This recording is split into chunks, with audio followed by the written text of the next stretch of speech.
So you've decided to buy your very first home. That's an amazing achievement and a very exciting time in your life.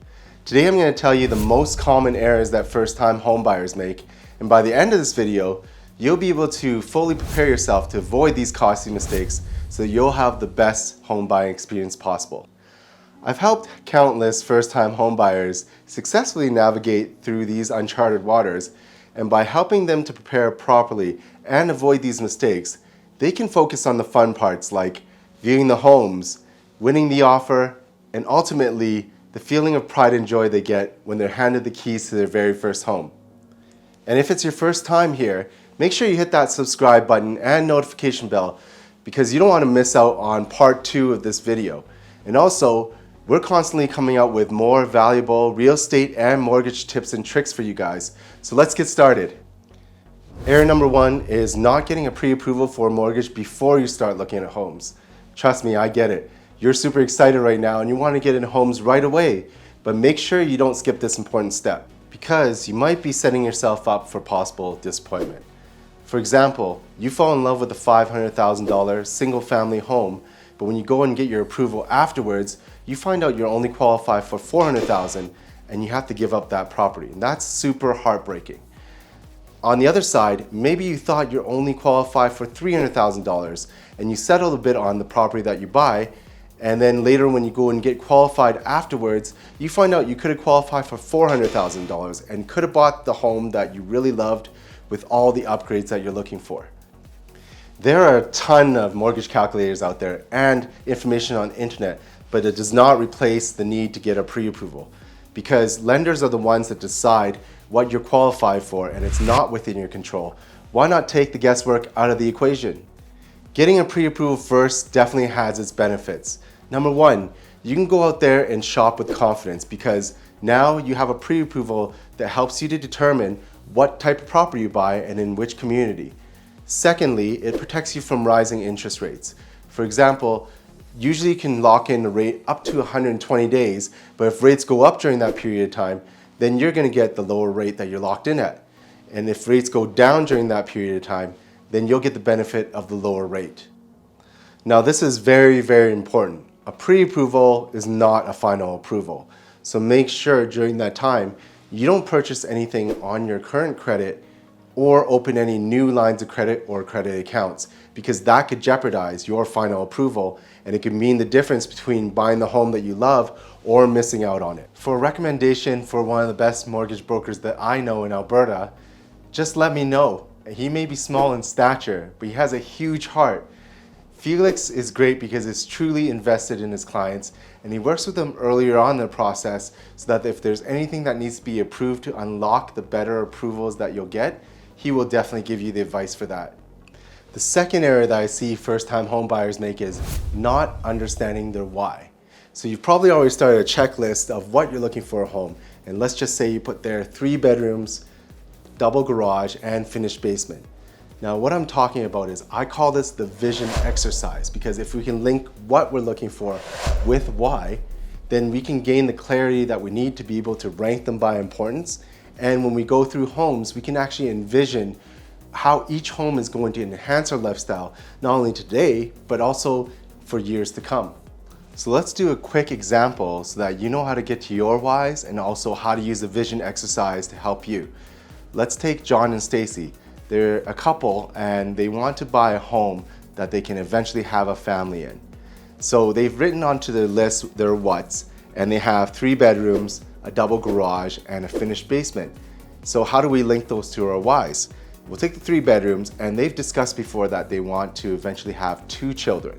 So that's the reason that they have 3 bedrooms written down there. But we don't have to stop there.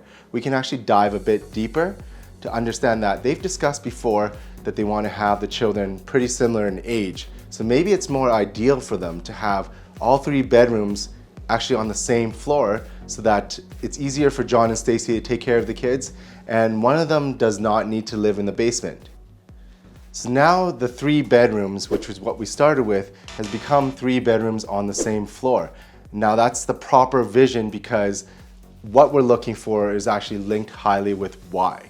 And now we're gonna rank it, and that one ranks pretty high because John and Stacy really wanna have the 2 children in the future. So we're going to put that as rank 1. So the second item they have on their list is having a double garage. And they've put that there originally because right now they are both driving separately to get to work. But they actually discussed and thought that if they found the right home in the right location and John had access to public transit, for example, then it might be okay just to have the one car, which would actually save on costs, and they would have to pay less gas, less insurance, and less for a car payment. And now maybe a single garage makes sense. So we're going to change that item from double garage to single garage or bigger.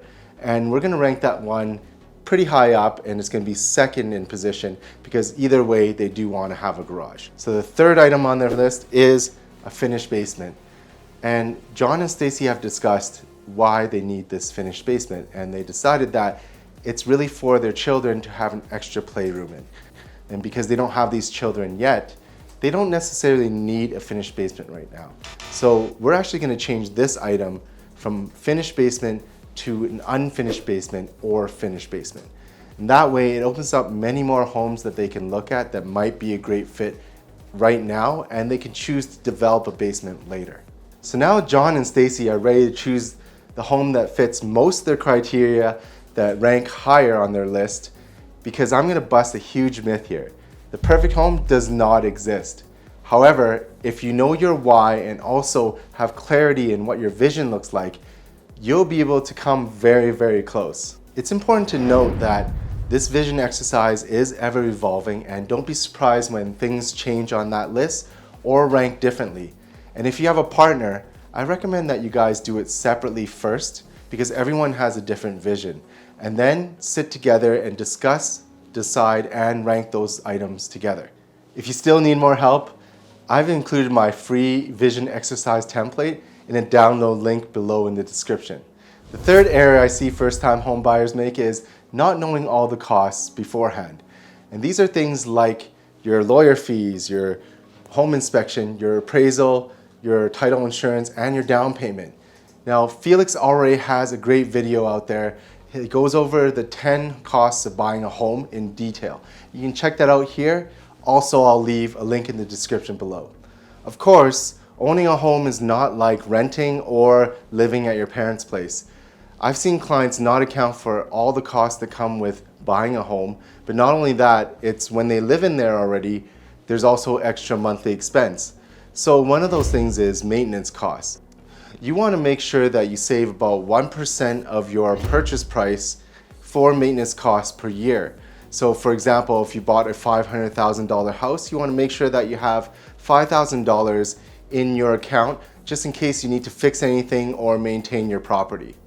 Then there's utility costs, and it takes only a little bit of research and calling around in your city to understand what you should be budgeting for this. Just a rule of thumb that you can follow is the more people that you're going to be living with or the home is going to be bigger, typically your utility costs will be higher. Also, there's property tax, and in Canada, you can usually pay this one of two ways. Number one is lump sum at the end of the year, or number two is monthly through the TIP program.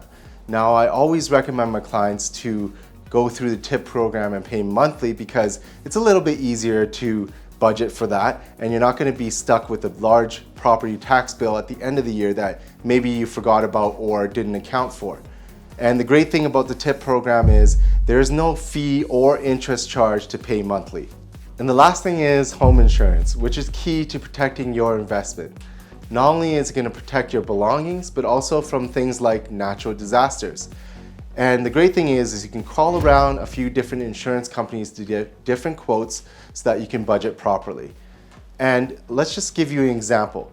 Your family has been dreaming of living across from the river. You'll have beautiful views there, and you're going to be able to walk along the river. And that's a great vision, but did you consider and budget for the higher insurance premiums that you will have because you'll be living in the floodway? That's definitely something to consider. So budgeting is everything, and if you're fully prepared to know exactly what your costs are, then there won't be any surprises, because who wants to be house poor anyways? So make sure you do your due diligence and be fully prepared so that you can avoid making these mistakes as a first-time home buyer. And stay tuned for part 2 because I'll be releasing that soon. If you found this video valuable, please hit that like button and share with anybody you think that could benefit from this video. And also, if you want to share with us what your experience was as a first-time home buyer or any other mistakes you have come across, or you have any questions, leave that in the comment section below.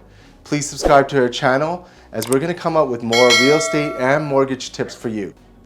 My name is Jasmine Lai with the LiveInnerCity real estate team, always happy to bring you value and helping you keep real estate simple.